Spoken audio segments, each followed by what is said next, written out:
We should explain a little bit about the name.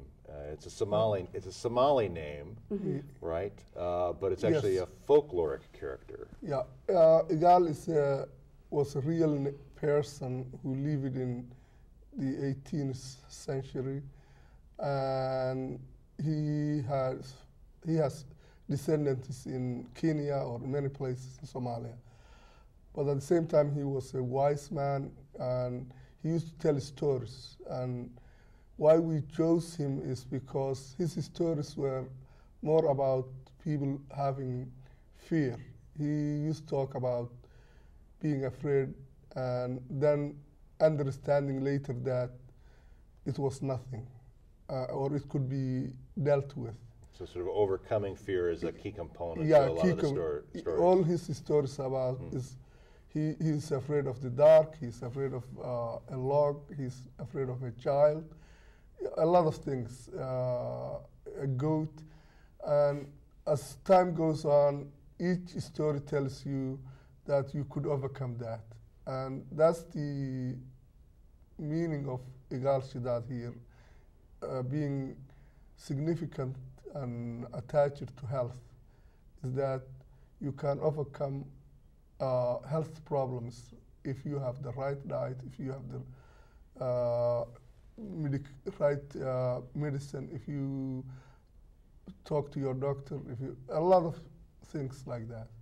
Well, and part of the project too is to help educate people within the Somali community about certain issues that they're facing.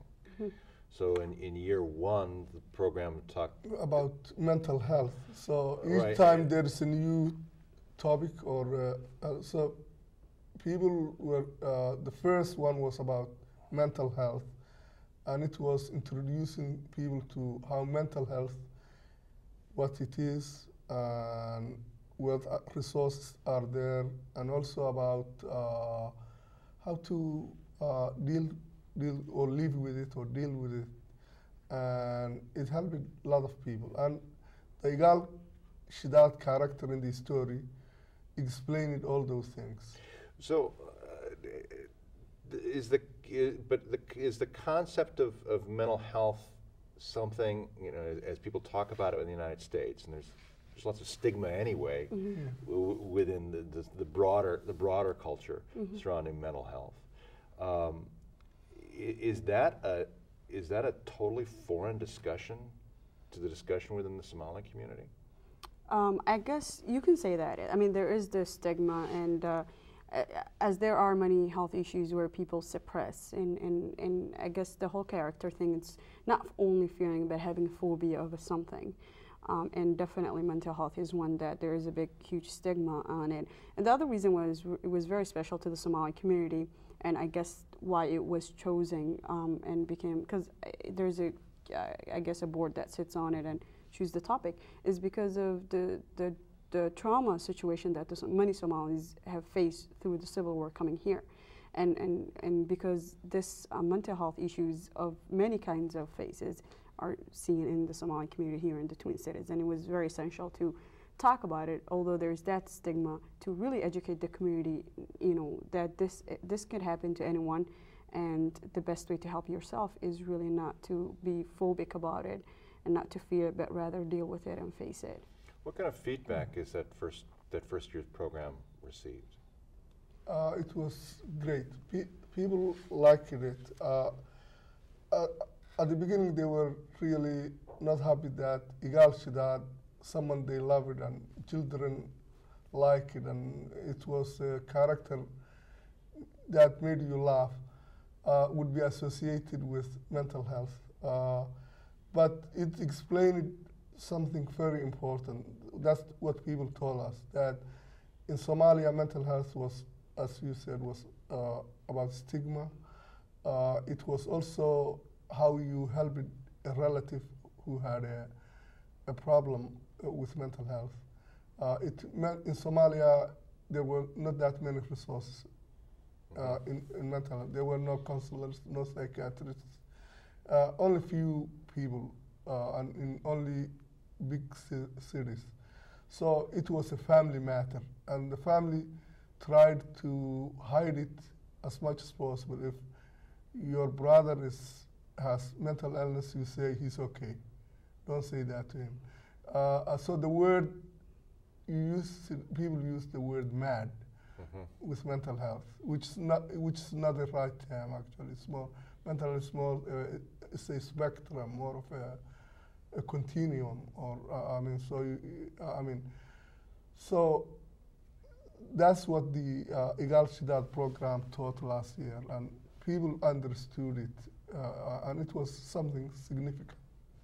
If you're just joining us, we're talking about the Egal Shidad program, which is a co-production of SPNN, KFAI Radio, the Confederation of Somali Communities of Minnesota, and ECHO Minnesota, which has been funded over the course of 3 years with a grant through the Robert Wood Johnson Foundation. If you want more information about Egal Shidad, the program, you can go to the website for the New Routes Project, which is takes a look at the health of immigrants throughout the United States. www.newroutes.org has information about Egal Shidad, as well as other programs that are produced as a part of this initiative to be increasing the health of immigrant Americans in the United States. We'll have more information for you about the project as we continue the discussion here with Zuhur, Ahmed, and Saeed Fahia, who are part of the program. Let's turn to year 2 of the project, because this is now year 2, and it's a very, very different topic.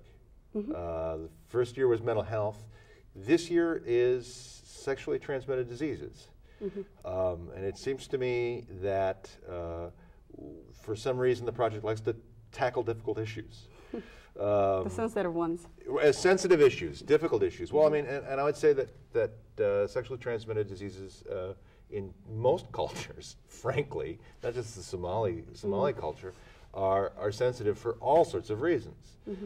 So what kind of challenges does this present, and why take on this topic? Well, the first reason is it's not only culture, it's when religion gets involved. And every time with the Somali community that the religion gets involved, it gets even more sensitive and more difficult and challenging. Because with sexual transmitted diseases, we know it's transmitted through sexual contact and through multiple partners, and even the whole idea of having sex before marriage is not accepted culturally and religiously. So it's a disease that comes through such thing, and you're trying to, most of the time, and you're trying to educate the community to prevent without sounding like you promoting or you're encouraging having sex before marriage or having multiple partners. And actually this is an issue that occurs in many communities, because you want to acknowledge the fact that it's sin, it's wrongdoings, we're not encouraging it, but protect yourself. But also the fact that it exists. Yeah. Yes. Yeah, that itself too, because by default, the people would think in the community would think that you're Muslim, so you're not supposed to, or you're Somali, so this should have not happened to you to begin with. So how do you get around that sensitivity? I think in reality, the important thing is that people have to talk about it, because it happens. People die of or are infected with sexually transmitted diseases. So what you do is you go to the sources of or people who are respected in the Somali community. And if they are willing to talk about it, like the imams, like the doctors, like people who have authority in the community or in other communities,